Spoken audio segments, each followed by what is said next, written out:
আজকে হবে আলুর ঘাটি, ডিম দিয়ে আলুর ঘাটি। ডিম দিয়ে আলুর ঘাটি কে কে খেয়েছেন বলেন। প্রথমে আমরা আলু সিদ্ধ করে নিয়ে এভাবে ম্যাশ করে নিব, এভাবে ম্যাশ করে নিব, সিদ্ধ করে ভেজে নিব। তারপর মশলার সাথে লবণ দিব, হলুদের গুঁড়া দিব, মরিচের গুঁড়া দিব, রসুন বাটা দিব, আদা বাটা দিব, তেজপাতা দিব, গরম মশলা দিব, একটু কষাই নিব, নিয়ে তারপর আস্তে করে একটু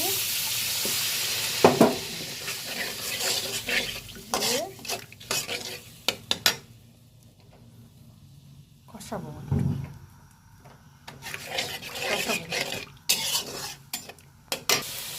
অনেকক্ষণ পর মশলা কষাবো, মশলা কষা কষা কষা তারপরে আলু ম্যাশ করা আলু ঢেলে দিব,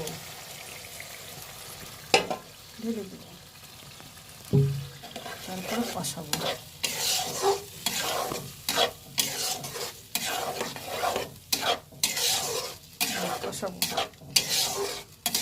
অনেকক্ষণ পর কষিয়ে কষিয়ে তারপরে ঝোল দিব, দিয়ে বেরেস্তা দিয়ে ডিম ঢেলে দিয়ে নামাবো।